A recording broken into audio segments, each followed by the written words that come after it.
Good evening, everyone. We are back with another Disney review. We're up to number 18 today, and we are talking about The Sword in the Stone. This was, well, we'll go into it like the behind the scenes and when we first watched it and everything like that, but this was one that I haven't watched in a long time. A very, very long time. So this was a bit of a trip down memory lane for me. I attempted to watch this last week to try and get a little bit ahead of the game and only made it about halfway through. And it ain't even a very long movie. But I watched this in preparation today. And we're here to talk about it. So this is the 1963 film. Big thing about this one, there's actually not an extensive amount to talk about this one. I read the behind the scenes. There's not a huge amount compared to some other films that we've done before. But the most notable one, I knew we were coming up to it, but I couldn't remember if it was this one. I thought it was actually the next one that we'd be talking about. But it was the last animated film from Walt Disney Productions to be released in Walt Disney's lifetime. I thought that was Jungle Book next week, but yeah, it was this one. So I'm guessing I think he was involved with Jungle Book, but obviously he must have just died during the production. So yeah, that's quite a big thing with this one. I mean, end of like a legacy and everything like that. I don't think it's the best film he could have got out on in terms of his legacy. It's fine. We'll get into it. Our opinions actually might differ quite a bit on this one, which I'm interested to get into later on when we get into our discussion for it. But yeah, The Sword in the Stone. So, do you want to take us away with this one? There's not a huge... Well, we always talk about like Kingdom Hearts as well. I guess we can just say, oh, Merlin is in Kingdom Hearts 1. Actually, does he come back in any of the other ones? I mean, you've played all the others. Yeah, he is. Yeah, he is extensively in 2 and 3 and Birth by Sleep. He is in a lot of them, and it makes a lot of sense. Why, in the sense, because he's the wise teacher. He's not like, I mean, I was gonna say he's not any, but like that's him. He's the wise old man. He is the Dumbledore. Like, do you know what I mean? Like, he's kind of like Yen Sid. The whole kind of, you do see him do stuff, but you know what I mean? He's like the old, he's like, the Mr. Miyagi, the whole, you know what I mean? The mystical kind of, just generic, he's had his time, he's the wise old man kind of thing. Yeah, he's the wise And old sage, isn't he? He yeah, fills that story trope, yeah, that character trope, he's, yeah. he's a great character. And the thing is, when you say our opinions might differ, our opinions, I think, are actually the same, except, something's, okay, I don't have to explain it, we'll go on to it, but they are the same. But they're also very different. I think we see it in different ways. It's kind of like the animation. I think we both see it in a very similar sense. Like, it is a big step down for Disney, but I love the aesthetic. And I know you said you just didn't really like the look of it. It's one of those. I think a lot of this movie works, but not because it's some fantastic movie, but more because it is just a fun little ride. And Merlin is, definitely the strong character because he is the character of it. Whereas Arthur he's cool. He's there. Do you know what I mean? That's kind of it. And it's a very, I watched it twice over the weekend, and I watched it twice because the first time I watched it, it was good, it was fun, and then the next time I watched it, I thought I want to watch it in a bit more detail just to kind of, so I have more of an opinion on it. Overall, I liked it. It's one of them. In Kingdom Hearts based, I do think I would like a world on it because there isn't. There's Merlin, but I don't want a world in the traditional sense. I want more of something where maybe not a world, but Merlin has his original student kind of thing, and I think that's the cool concept. But yeah, it's more or less fine. It does its job. It does well, but I'm ready for Jungle Book. Yeah, me too. It sounds weird to say because it is good, and there's definitely a lot worse that Disney's done. But it's a fun loving kind of. It felt very to me like a short. It's not just because Madam Mim sounds exactly like Witch Hazel from Looney Tunes, which I had to Google and see if it was the same voice actress. She sounds exactly the same. Instead, it's the nanny from Dalmatians. Yeah. But it felt very like one of the shorts, which was just a lot longer. I think we've said that a few movies that had similar ideas in that sense. Yeah, no, I agree. I'll get onto my my response in just a second. We've got Carl in the comments. Evening, gents. How you doing, man? Hope things are going well. What's been happening with you anyway? It's like the weekly update. I like this. I don't stream as much as I used to now, averaging like one video a week at the moment. So yeah, no, it's good to touch base. But I hope life's treating you well, man. Is that Carl with a C or with a K? It's with a C. With a C. So Yeah. it's like the proper Carl. Yes. Because I think the Carl with a K is like, I feel like that's like the way that a white person spelled it once, just because, well, I want to be different. I feel like, do you know what I mean? Like, that's so a C is the way it's meant to be spelled. Yeah, Carl is proper Carl. It's not an imposter Carl. Yeah. But yeah. So Southern Stone, just going off what you said there. Yeah, I guess our opinions do kind of marry up then, because watching this again, it does. It's pretty harmless, but it feels so low key compared to stuff that we've had before. Even I'm not like comparing this to like, you know, the grand heights of Snow White or Sleeping Beauty or anything like that. Even like 101 Dalmatians that came before, I enjoyed that way more than this one, and I think it's just because I think one of the best things about 101 Dalmatians is I thought the story was really solid, and it was a really genuinely like good story, like a fun caper that unfolds. This one, it feels like the plot is just so weak. It can barely even fit like the 80-minute runtime. And there's classic tropes in there, as you mentioned. You've got the wise old sage character, which is Merlin. You've got your main character of Arthur, who's the plucky, not rags to riches kind of story, but the person who's predestined for greatness and doesn't realize their own worth and their own skills, and you know, as they learn lessons as they go through, and then he becomes obviously the great one, the chosen one, the king at the end of the film.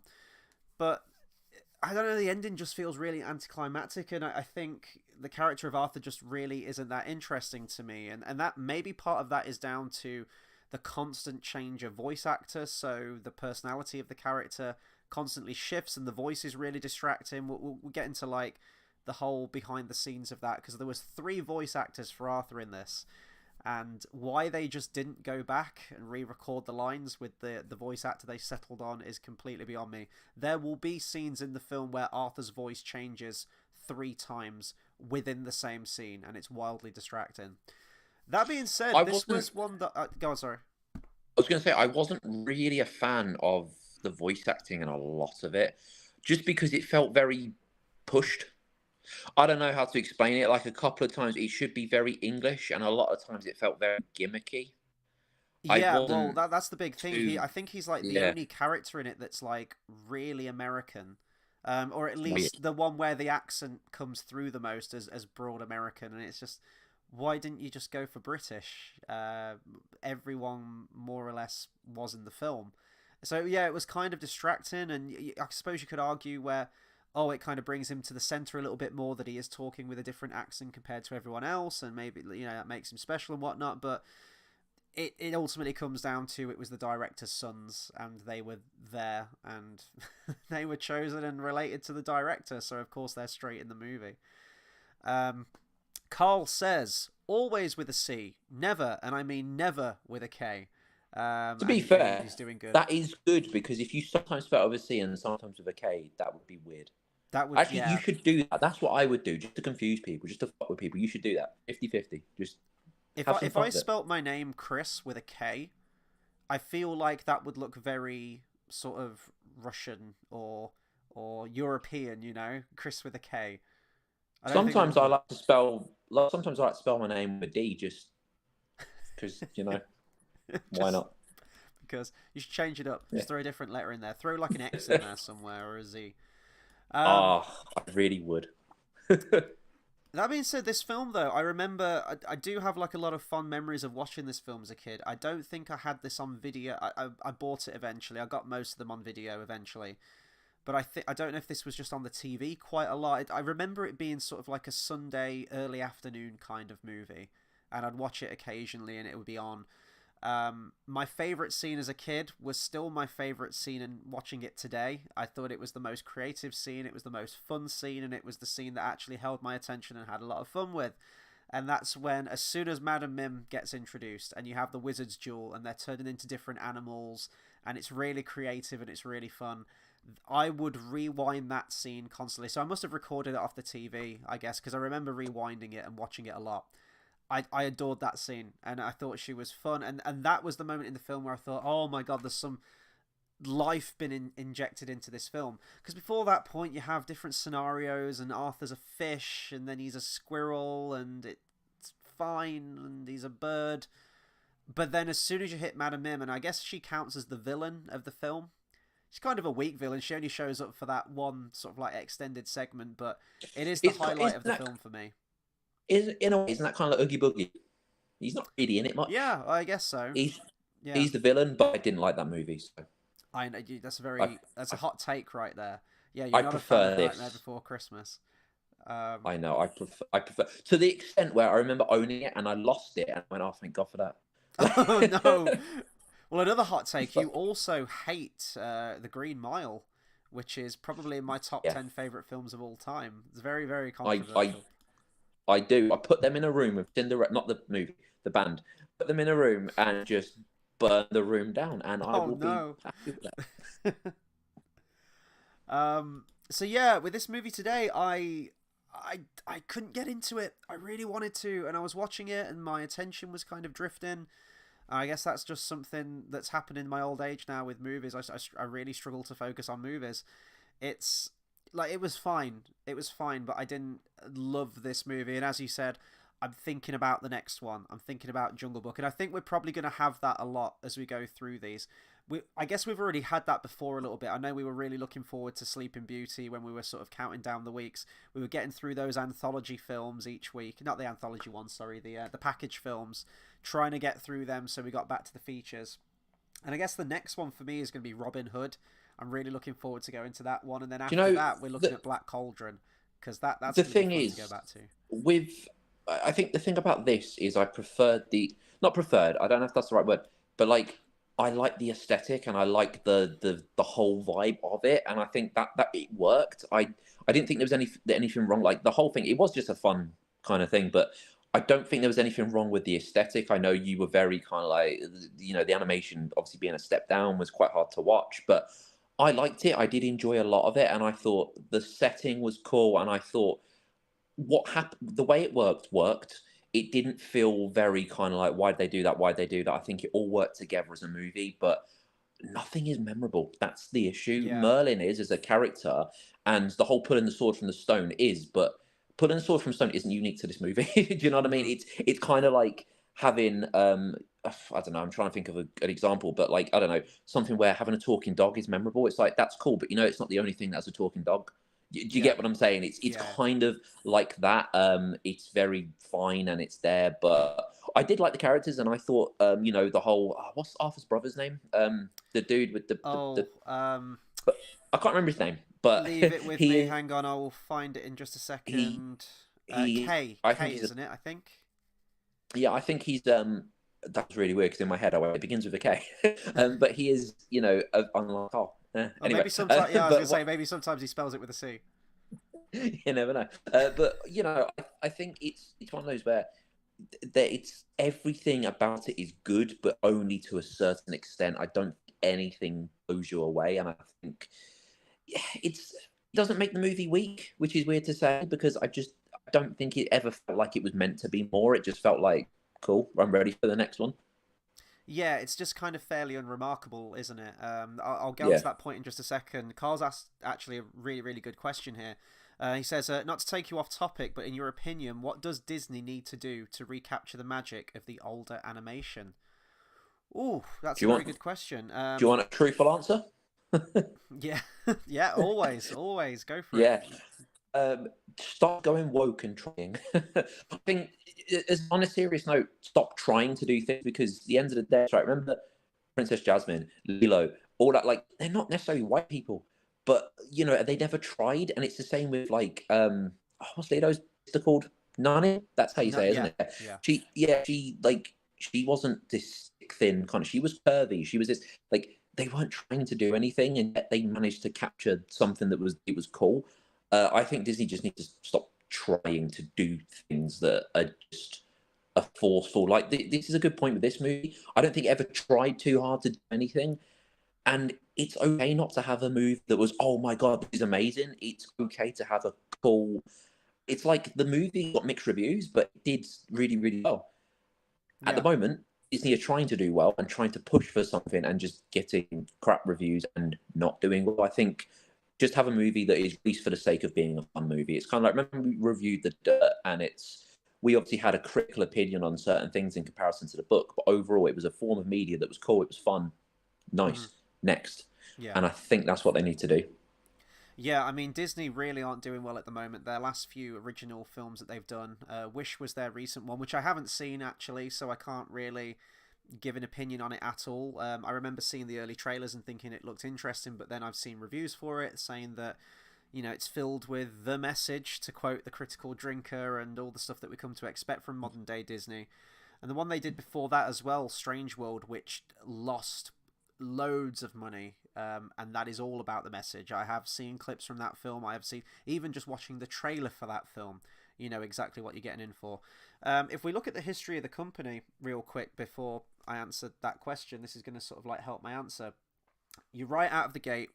Disney classic number one, Snow White, classic.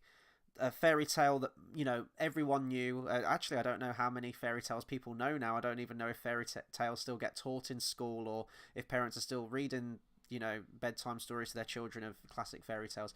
But you have that one. And then I won't say Disney went off stray, but World War II was a thing. This is sort of like a brief history of what we've done before. Then when they come back with features, they hit the reset button again, and it's like, right, which one do we pick? Cinderella. Again, it's like, let's have a look what Snow White did. We're going to use similar tropes to that. Classic fairy tale. Doesn't really break the mold or do anything new, but it pushed the envelope with the animation, and it was like that reset button again. And then looking ahead, we've got like a large string of movies, and I guess the next big one that does the similar thing, which kickstarted the Disney Renaissance, arguably, is The Little Mermaid. Again, Hans Christian Andersen, classic fairy tale, and that sort of like puts Disney on the map. And you see that occasionally. Every time they go adrift a little bit, they'll come back.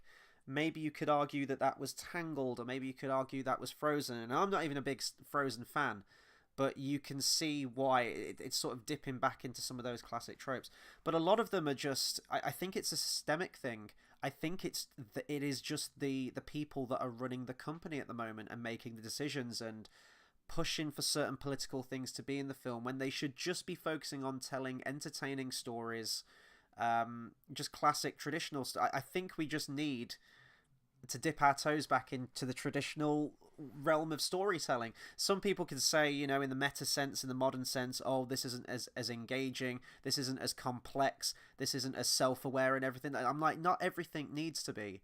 You could just very easily tell a good traditional story. I think it just needs a little bit of that, really. We need an essence of familiarity. You can still do creative things with it. You can still do different things. You know, looking at Aladdin, when you came out, that's sort of not really a classic fairy tale story, but it's, you know, it's the Arabian Nights, isn't it? But then you throw Robin Williams in there as the genie, and he's bringing in like loads of pop culture references, and it's really different and he's off the wall. But it worked for that movie, so you can do different things with it. It hasn't got to be totally straight laced. I would love to see a return to form of hand drawn animation. I don't know if we're in a world where that's ever going to happen. And when we do, well, this is a very sort of up-to-date reference. X-Men's coming back on Disney Plus, X-Men 97. And if you compare the animation detailing from back in the 90s when that came out compared to the new stuff, it looks very cheap, it looks very quick, it's not as detailed, the line work isn't as complex. And I have a feeling that that's, if we were to get a hand-drawn looking film, it would be in a similar vein to that. It wouldn't be as detailed, it wouldn't be as crisp as we had back in the day. But I don't even think it needs necessarily to be hand-drawn. I would love it to, and I would love Disney to go back to its roots and respect how the company was started on that kind of animation. But films gone by, I really enjoyed Moana when I watched that. Granted, I haven't watched that in a long time, but I watched it a number of times around the time that it came out, and there were moments in that where the animation was awe-inspiring, and it did give me those Disney feels. It was that sort of like princess storyline again, but it was something I hadn't seen before. It was, they were tackling a culture which hadn't been done really all that much in Disney. So yeah, just tell an entertaining story with good characters that isn't trying to peddle some kind of message in it. Or just hit you over the head with it. and that's ultimately what the company was based on. We need inspired storytelling from the higher ups, people with passion, and not people just trying to push an agenda. That's what it comes down to. And Reading the behind the scenes on all this stuff, it's like Disney had an idea. Disney acquired this thing, and he was in the story meetings, and they were throwing back ideas, and you see him recording voices for things, and he's just filled with passion. He was a driven man building the theme park. Yeah, you could just argue he was a businessman, but I think it was more to it than just the money. I think he genuinely cared for what he was doing and what he was building and for the stories he was telling and wanted to bring to the audiences. And I don't feel like we have any of that now. You'll never see a behind the scenes video now of anyone in Disney saying, I was inspired to tell this story. This story meant a lot to me and I wanted to get it out there for the world to see. Now it's just like, oh, this is so inclusive, this is so diverse, and it's really important to bring this message to the people because this is what the world needs right now. That's what you're getting from modern day Disney. You're not getting the same level of passion for storytelling. And no one wants to take risks. Like, I think that's just a thing of not just in Disney, but a lot of things. No one wants to take risks, and until you do it, good things don't. Not that the good things don't happen. I guess that's wrong to say, but look at music. Look at loads of stuff. Like, when someone takes a risk, it can go really, really well. I just don't think Disney are taking that. But then again, can they afford to at the moment with how much they plummeted? They need a saving grace. They need something to really save what they're doing. But it's not going to be a sequel. It's not going to be another sequel. A Frozen 3, even if it ends up being good, I absolutely love Frozen, and I thought that the second one was good. No matter how good it ends up being, it's a sequel to a story we already know. And it's like, okay, cool. We want something new. It's never, ever, ever going to hit the quality of before. So they need to take a risk. They need to do something, but they're in a weird situation. Like I say, they can't afford to take a risk at the moment. So I think they need to. I've seen rumors that they're paring down their animation division. Whether that's true or not, I don't know. I don't know if they're uprooting and moving to smaller premises in Canada. But I've seen that they're not dissolving it completely, but really paring it back. And if you look at the next ones that are coming out, there's no originality. It's all financial gain. If you look at the previous few films, and we've actually done this off camera once we've finished the live streams, we've looked at the previous few films that have come out. I've already mentioned them. There was Wish, and there was Strange. What's it called? Strange World. Strange. Not just to mention that, but the Pixar films they've done, and they've bombed. They have lost the studio a lot of fucking money. But if you look at the last few Disney films that have come out that made a lot of money, it's Frozen, it's Frozen 2, it's Moana. And what are the next few Disney films coming out? We've got Moana 2, which I think was originally meant to go straight to Disney Plus, but they're doing a theatrical thing now, sequel, and Frozen 3. It makes sense from a monetary standpoint because those were proven successes continually and will probably make a lot of money, but that's at the detriment of original storytelling and telling new stories and introducing new characters that we haven't seen before. And that's just the current state of the studio. It's like, let's just go where the money's at, and let's make a Toy Story 5 because Lightyear bombed. Let's make a Toy Story 5. Let's make sequels to things that people are already aware of. And you didn't get that back in the day of Disney. Case in point, we're still reviewing films, and we haven't hit a single sequel yet. We'll get to some. I'm so happy though that they haven't made a Bug's Life 2 though, because the day that happens, that would just make me sad because I'm like, leave it alone. It was a good. I think Bug's Life is the one thing literally you can imagine just. You know where they used to do the outtakes, like at the end of the movie, you have like the bugs and that. You can just imagine them all sat there just being like, "Thank fuck, we haven't got a sequel. We've left alone." And they're like, "We're happy now." Like, do you know what I mean? They're the only ones, and I think that's great because it doesn't need a sequel. And if they were to do that, it would just be ruined. And like, no, Disney, they'll make a sequel in 10 years, and there'll be people that you'll have to recast, like loads of.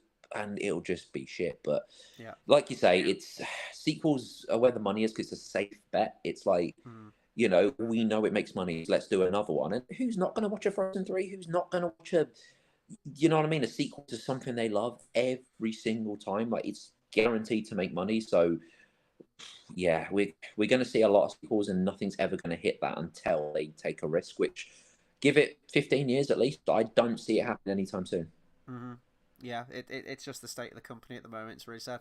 Which is why I've mentioned it other weeks. It's so nice doing this retrospective with you and just going back to these older films and just remembering like, oh, what the company used to be. Even if the film isn't that great, even if it's average, like The Sword in the Stone, it's still a lot better and it's still way more creative than anything they're putting out, you know, by today's standards. And I think actually when Frozen 3 comes out, that will be the first trilogy within the Disney Classics line, I think, won't it? The thing with Sword of the Stone is it's not a bad movie, and the thing is, it might not necessarily be a movie you go, I'm going to go back to and I love it and it's great. It's a movie that's not bad, and you know, I'd happily, if I had kids, put it on and be like, oh, this is fun.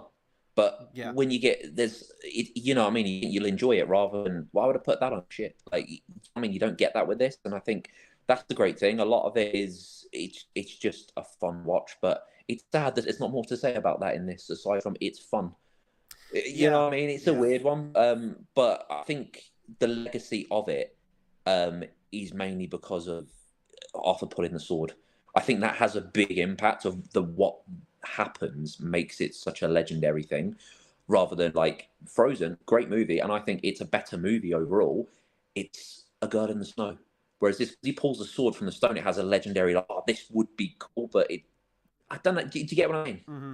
I really like the intro to this film, and I'm like this with a lot of the Disney films from around this era. I think I mentioned it other times before, where it starts with a book opening, and you'll either get the narrator or you'll get like a little song that eases you into it. And I really like when films open like that. Off on a tangent, but Shrek was great with that. I mean, Shrek's a fucking masterpiece of animation and writing and direction anyway, and how it flipped fairy tale tropes on its head. But that starts off with the book, and then, you know, they subvert it with Shrek ripping the page out. But I've always liked when Disney films start off like that. It gives them sort of like a grandiose, it eases you into it as a viewer, and I really appreciate that. We'll get the same with Jungle Book and Winnie the Pooh, a bunch of the other ones too. Speaking of which, this film did introduce a team in the music department that will be sticking around for at least a good few of the next Disney films. They also did some other ones too, but the Sherman Brothers, they did the music for Mary Poppins, Jungle Book, Aristocats, and The Many Adventures of Winnie the Pooh, and of course this one as well. The songs in this one aren't that memorable or great. I quite like the Wockety Wockety Wockety Wack when he's like packing the suitcase. I remember that being on some of the trailers. Madam Mim's fine, but they're not like Disney song. You know, they're not a foot tapper. They're not that memorable. But when we get to, oh my god, the Jungle Book's like their absolute masterpiece. Mary Poppins as well. I know that's not a Disney classic, but it's a classic Disney film within its own right, you know, and the music's fantastic to that. So I do think. Did you ever see the sequel though? That was not good. Oh, Mary Poppins Returns with Emily Blunt. I remember thinking that movie was okay at the time, but I have a feeling it was the same movie. Yeah, I watched about 3/4, and I remember sitting there thinking, why am I still watching this? I've seen this years ago. There's nothing really any different. It was just weird. I think it just got to the hand-drawn animation part, and there was a part of me that was like, oh, Disney, you're doing the thing that I really want you to. And it was just like a small bit of the movie, but I really appreciated when they did that. It is the same movie. And, you know, Emily Blunt's a great actress, but she ain't Mary Poppins. Literally, she ain't Mary Poppins. And I remember thinking it was fine. I think I watched it a couple of times, and it was a nice kind of Christmas time movie to, like, watch with the folks. I actually can't remember when it came out. It might have came out around December time. I'm not sure. But yeah, if I went back and watched the original and kept that fairly fresh in my mind, I don't know if I'd like it as much. Weird thing about Mary Poppins is I was convinced Dick Van Dyke was British for a long time. I actually was. Based on his amazing accent from that movie? This is what everyone says to me, but as a kid, I say as a kid, all the way up until like I was like a late teenager, until I was like 19. I was like, no, it was British. It was like, he's American. I was like, that's not a thing. And I was, but yeah. So for some reason, that accent was good enough for me. He's still alive and kicking. He looks great for his age. That's because he was saved by dolphins. Remember that? Do I remember? Do you not remember when dolphins saved his life? What movie was this? Yeah. No, this was real life. This was not a movie. This happened in... Oh! Is Dick Van Dyke actually Aquaman? Like, what was this?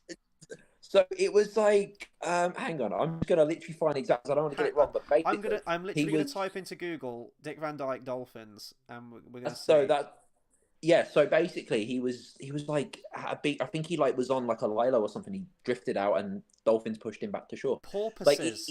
Porpoises porpoise. rescue Dick Van Dyke. So there you go. Dolphin, porpoise, same thing, isn't it? It's, sort of. They're aquatic. A porpoise is more dolphin than me. So He fell asleep on his surfboard, and friendly sea yep, creatures pushed him to shore. That is a Disney movie waiting to happen. That is. exactly. It's great. So, but yeah. So the point is, he's still alive, and he's 98, isn't he? Something like that. Yeah, Because he's up porpoises there. Yeah, yeah. saved his life. So if porpoises or dolphins or whatever you want to call them didn't exist, Dick Van Dyke would be dead. So That's we have them amazing. to thank. Yeah. Let me just have a look here real quick. Yeah, so I talked about the music. Yeah, George Bruns did the score again. I think he started doing the music from Lady and the Tramp, I think. I know we mentioned that back then. But he did the score for the movie. He did Sleeping Beauty. Was Sleeping Beauty his first one? No, Sleeping Beauty might have been his first one, actually. 101 Dalmatians, and he goes on to do the next few as well. He does the score for Jungle Book, Aristocats, and Robin Hood. Interestingly enough about the music, and I guess this is sort of where I'm a bit dismissive to this film, I suppose. It feels really lazy sometimes, and it feels lazy in that you get a reused sound clips constantly throughout this film.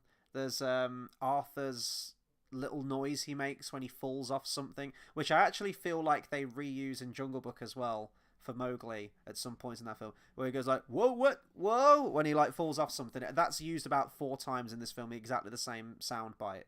There's entire animated sequences that are reused, like movements of characters that are just repurposed. So it almost feels like they're cutting corners a little bit, and that's also the case with the music. So, as I said, George Bruns does the score.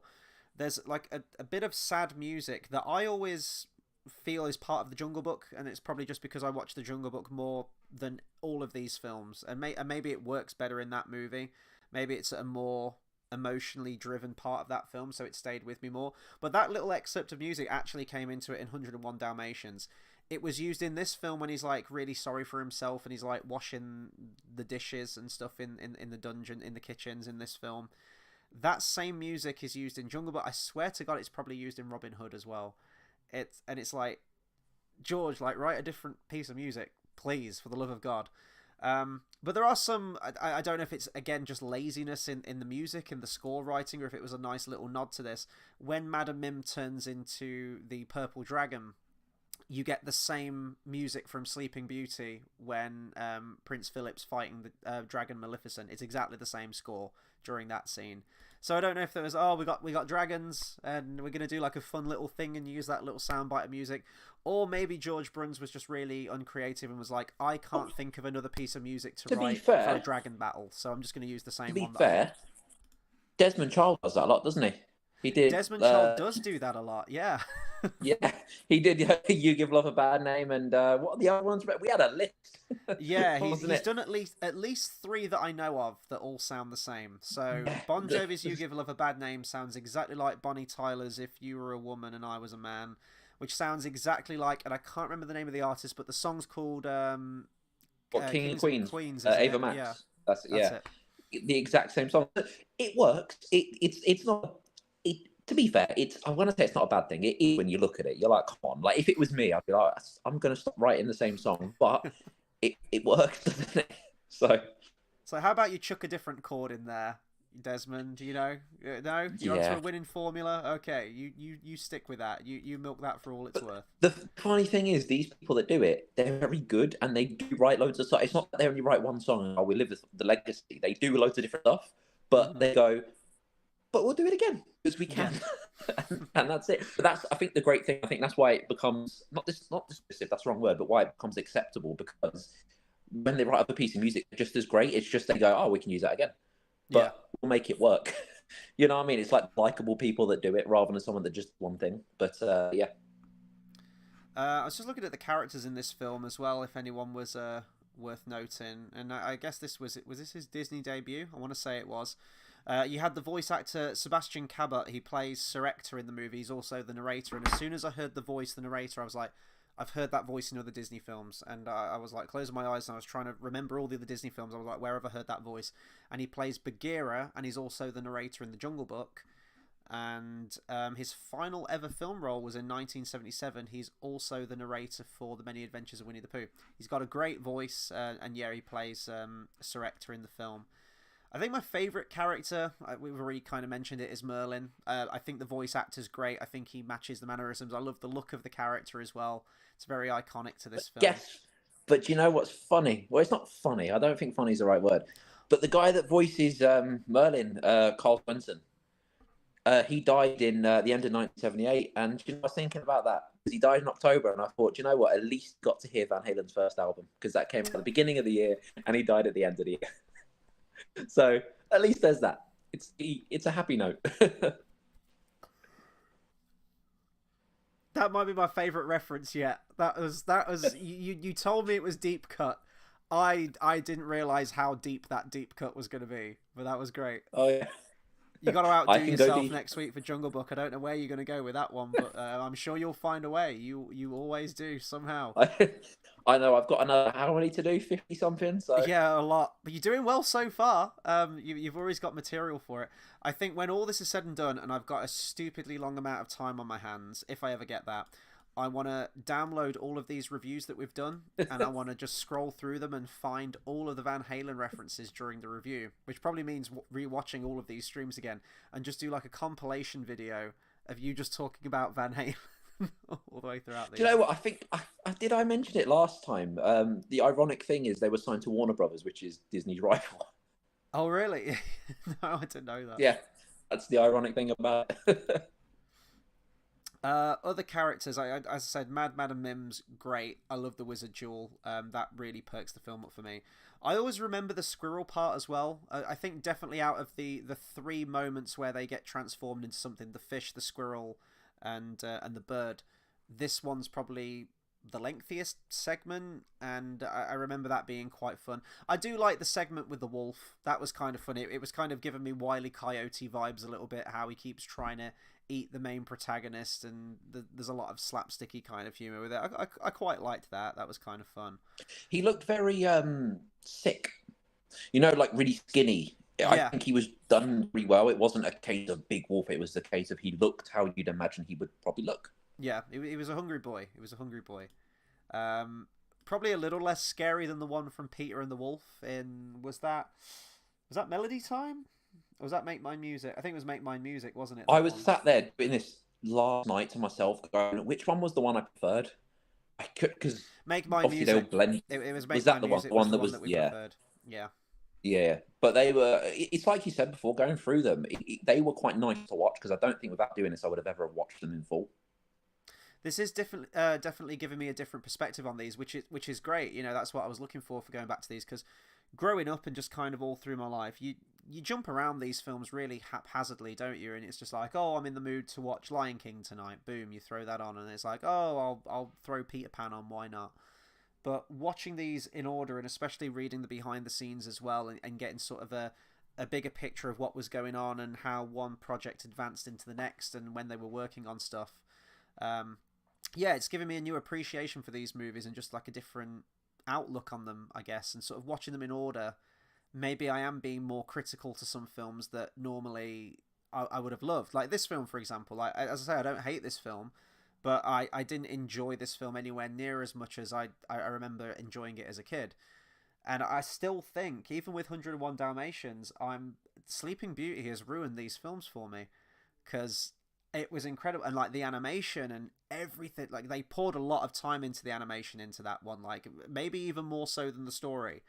Definitely on the visuals, but it just looks so stellar. And now we've got to these films, I'm like, oh, this feels like a bit of a step back. It doesn't feel like we're advancing what the animation can do.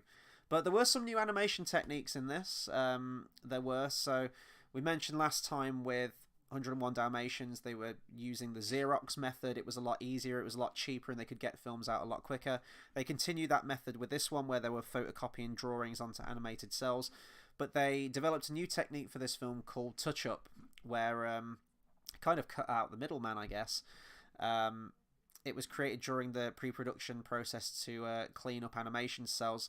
Normally, they would have to have an assistant come in that would have to replicate the drawings to just clean them up, I guess, and then transfer those onto animated cells. But now they just had a different way of doing it that was much more streamlined. And now they could just draw directly onto the animator's sketches rather than having to replicate them, so it cut down on the time, I think. But as I say, the animation's kind of one of the weak points for me on this. I like the designs of the characters, but to me, the sort of sketchy, rough, haphazard way of drawing, which actually, in hindsight, and you said this, you really enjoyed it for 101 Dalmatians, and I guess on reflection, I think it works a lot more for 101 Dalmatians than it does for this film. I guess because it's a sort of like medievally type of story, and we've had that a little bit with Sleeping Beauty. I would have liked a similar kind of look to it.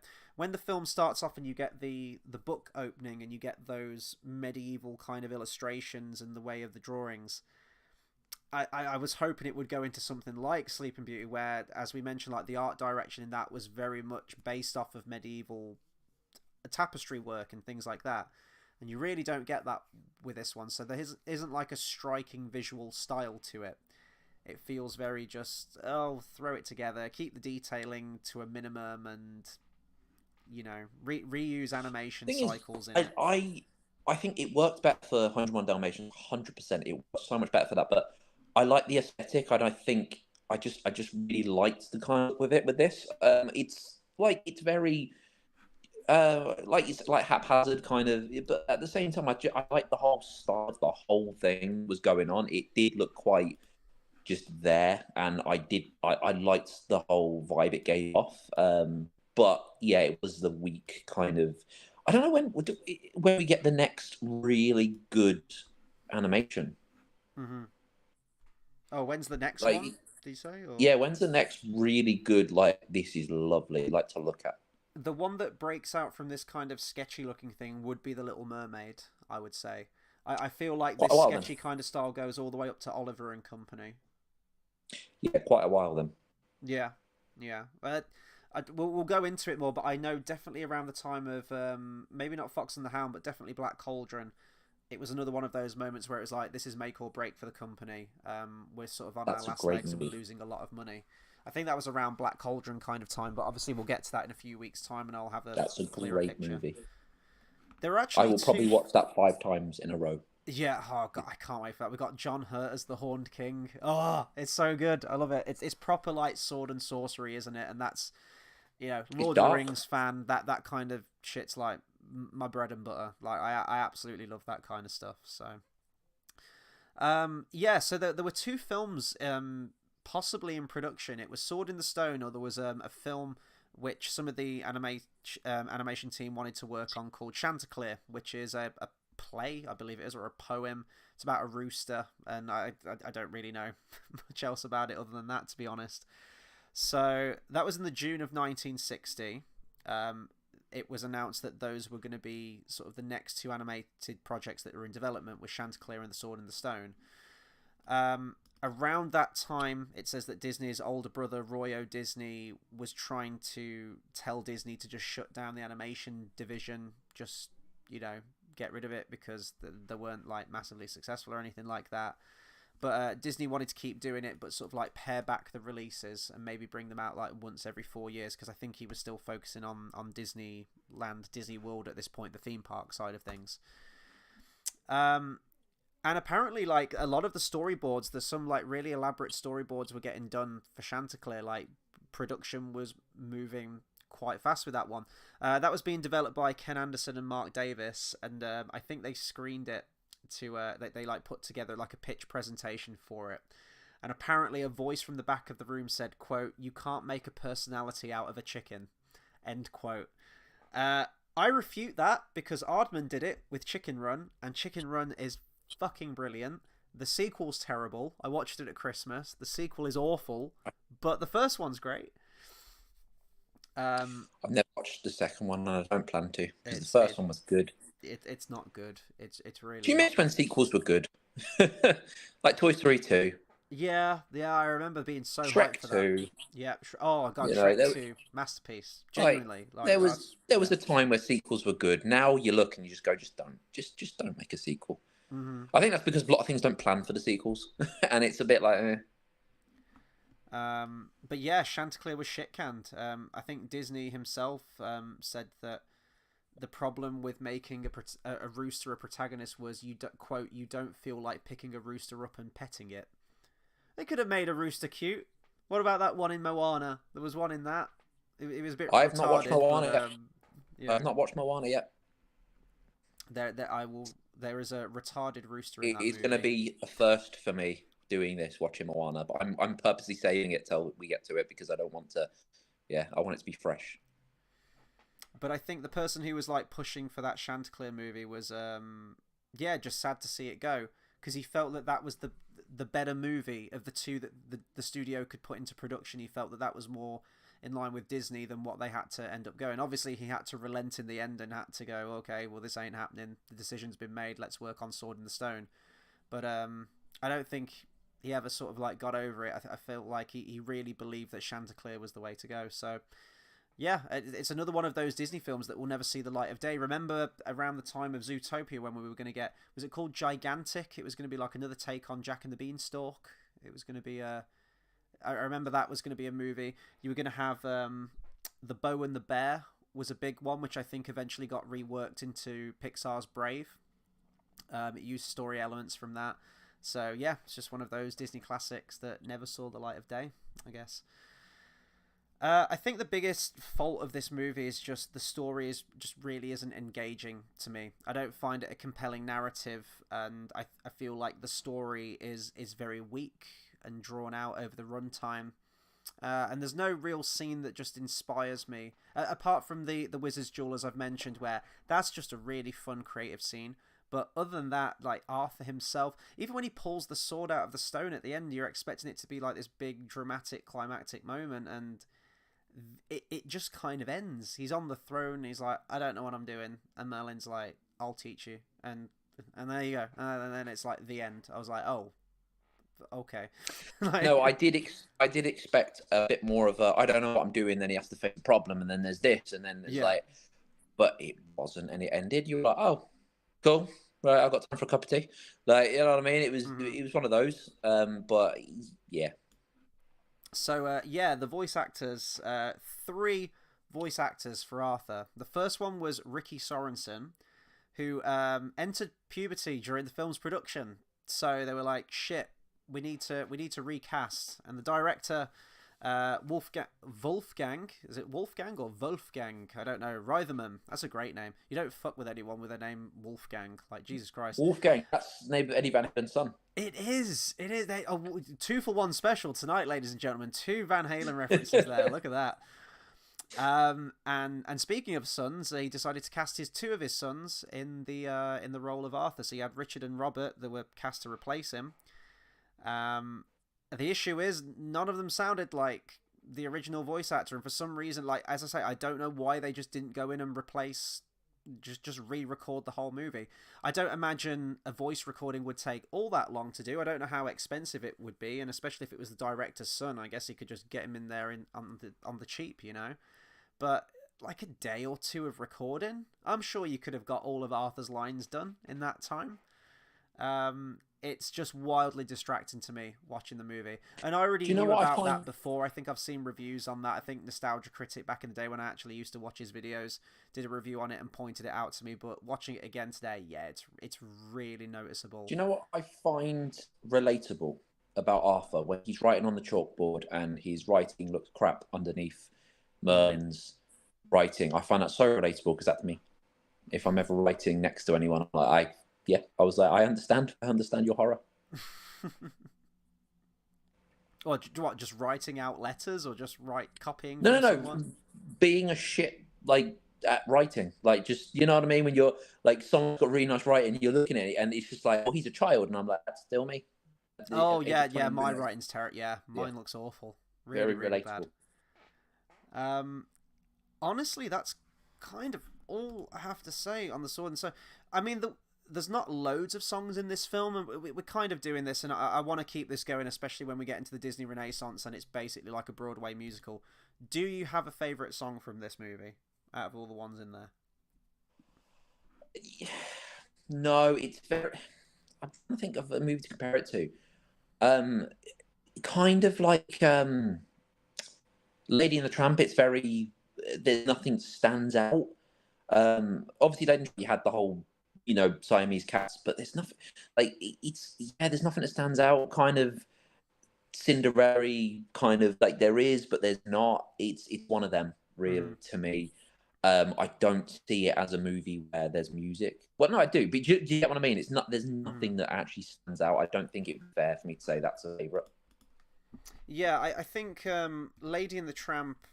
I mean, I agree with the music in Lady and the Tramp, but I feel like the songs that you do get in that movie are way more memorable. Like the Siamese Cat song to me is way more memorable than anything from this movie. And then you've got stuff like Bella Notte and just that scene of Lady and the Tramp with the plate of spaghetti with the meatballs is really, I'd say, iconic as a Disney animated classic moment. Just that image of that. And even with casting someone like Peggy Lee doing, the He's a Tramp song and bringing her personality into that character and her songwriting, those three songs at least, they're not probably massively memorable in terms of the grand scheme of Disney as a whole, in terms of their soundtracks and everything like that. But I think to that movie, definitely.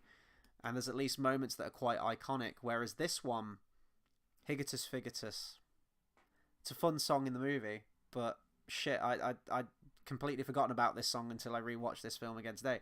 Mad Madam Mim. It's like, okay, well, she's a fun personality, great voice actress, really having fun with the character and getting into it. Shit, I quite liked the first song, like the prologue song, The Sword in the Stone, because of the whole like storybook thing. I quite enjoyed that. Oh god, do I go with Mad Madam Mim? It's not a foot tapper. It's that or Higatus Figatus for me. I'll go with Mad Madam Mim, just because I like the character, and I think a lot of personality comes through there. There were apparently 3 deleted songs from the movie. There was going to be a song called The Magic Key, The Sand of Time, and the final song in the movie, Blue Oak Tree. Only the ending of that song was used in the final film, but there was meant to be a full-length song of Blue Oak Tree. So yeah. The Magic Key, is that written? Is it like a fully written song? I will have a look. I'm just... Because they should go deep cut, put it in Kingdom Hearts, and have Merlin sing it, and they should go, like, you know what I mean? I think that'd be great. There's a demo. There's a 1:13 demo, and there's apparently a deleted scene reel where you can see the rough sketches of the animation. So yeah, they're out there. They're composed by George Bruns. I haven't seen those actually. I'm gonna have to rewatch those at some point. However, next week when we start talking about Jungle Book, there are loads of great songs in that film. So we'll definitely have more of a selection to pick between those. I think it's darker as well. I think there's a lot of darker themes, like a lot more, there's a lot more killing, a lot more sort of, do you know what I mean? It's kind of like Tarzan in the sense of it happens off, like, okay, I mean, like Tarzan, there's a death scene on screen, but it's very, like, probably one of the brutal ones to be fair, but do you know what I mean? It's very sort of like, I think it's got a darker theme. There's more serious things that happen, whereas this is your fun, family, cool, awesome, you know what I mean, kind of movie. It's kind of like having lightsabers in Star Wars. Like, there's no blood, but there's just like that kind of what's the word? Not mystical. What's the word that I'm thinking of? Like that family-friendly kind of things happen, but it's not explicitly shown. I feel like Sword and Stone's that kind of vibe where it's kind of like, okay, cool. Obviously, there's I'm really like violence involved, but it's so cartoony that it's very kid-friendly. Whereas I think Jungle Book is a lot more serious. There was only blood one time in Star Wars, and that was in the original 1977 film when it was just called Star Wars. When Obi-Wan cuts the arm off Ponda Baba in the cantina bar, there's blood in that first film. And it's a U that I don't get. I thought it would be a PG. Yeah, people getting hands cut off, arms cut off, legs cut off. It's just... I thought that was... It was... Yeah, Revenge of the Sith was the first one, wasn't it? I think that got the 12A for mature audiences. To be fair, there was also wasn't there blood in 5 where he cut off the wampa? No, I don't think so. You see the arm hit the ground, but yeah, I don't think there's any blood. Hmm. It's not But like yeah, Kill Bill. Star It's Wars. not like Tarantino directing a Star Wars movie. There was blood in that. Fucking hell, I missed that bit. Right. But yeah, that was Sword in the Stone. I think it's probably one of our shorter reviews, but I don't want to drag this out any longer than it needs to be. I think we've kind of said everything we can on it. Probably, well, almost damn well guarantee we'll have a lot more to say on the next one, which is going to be, and I love the front cover of this one as well, the green Jungle Book. Oh, look at that! Look at just the characters alone, just so iconic. Yeah, I can't wait to get into this one next time. So, I'm just looking at bonus features, alternate ending, interesting, and deleted scene. Oh, I remember seeing that. Yeah, there was going to be a Rocky the Rhino. I think he's like a slightly dim, retarded rhino that was going to sing a song or something, which they cut from the movie. But There was. Oh, it didn't. What's that character's name in Jungle Book? Baloo, Bagheera, No, Arcala, no, Shere Khan, that's the King one. Louis. No, the animal, the Colonel Happy. Bagheera. Bagheera. I said I Bagheera remember. like the second name that I listed. Yeah, yeah. Well, yeah, Bagheera. That one. You know the yeah. So, fun fact: when I was a kid, he was obviously he's called Bagheera, and I remember reading a book of it. Well, I say reading it when I was a little kid. Like my mum was reading it to me, and she would always pronounce it Bagheera. And I remember getting so like every single time going, no, it's Bagheera over and over and over again. And she sent me to bed early because I was annoying her. I remember that was a vivid memory in my head of always correcting her. No, it's Bagheera, it's not Bagheera, over and over again. And it really, really cut deep. Bagheera. It hurt. That's funny. Over and over again. Funny. I remember getting so like, no, this is not it. But yeah. Bagheera. Just to piss you off next week, I'm going to refer to Bagheera as Bagheera the entire review. It's a childhood memory that scars me and stays with me forever. But Bagheera aside, I think no, next week's is going to be a really fun one. I'm looking forward to watching that. I could watch Jungle Book any day of the week. I've got so many fun memories of that. We'll get into that next week. But yeah, this was Sword in the Stone. So yeah, if you enjoy this movie, if you don't enjoy this movie, please do get some comments going. I appreciate Carl as well jumping into the comments and saying hi, asking that really genuinely like really good thought-provoking question of how Disney can course correct as well. So I hope to see you on the next video, man. And yeah, in terms of other movies, I mentioned this a few weeks back, and I've still just been doing the Disney ones, but there are some other movies out at the moment. Dune Part 2, for example, is out at the moment, which I really do want to get to see when I get some free time, and there'll almost certainly be a review on that as well. And keeping in the animation realm, towards the end of the month, Kung Fu Panda 4's coming out, which I didn't even realise was going to be a thing. I'm a big fan of those films, so I'll be going to see that, and I'll probably have a review on that too. I have never seen Kung Fu Panda. It's a great I've trilogy. never seen really a Kung good. Fu Panda it's movie. Really good. I remember going to see the first one, and it was my mate's younger brother really wanted to see it on a Saturday, and it was like we used to go to the cinema like every week, and he was just like, "Oh, we're off to the cinema." I was like, "Great, what are we seeing?" And he said Kung Fu Panda, and I'd seen trailers and it looked awful. I thought, for fuck's sake. And I was captivated from beginning to end. It was outstanding. It was emotional. The animation was stellar. The writing's brilliant. The characterization. It's actually one of my favorite soundtracks from Hans Zimmer. Like loads of people say, oh, you know, Inception and bwam, you know, like his epic like Batman scores and stuff. But honestly, his Kung Fu Panda score is just, it's spellbinding. It's so great, and he's coming back to do the music for the fourth one. So looking forward to that. But yeah, there'll be other movie reviews. It's really just difficult to find the time. But I'm enjoying these Disney ones. We're going to keep going, and next week we're up to number 19. So we're almost at 20. We're almost what? Let's add that up. How many? A third of the way there. Oh, that doesn't sound too bad. Now we've said that.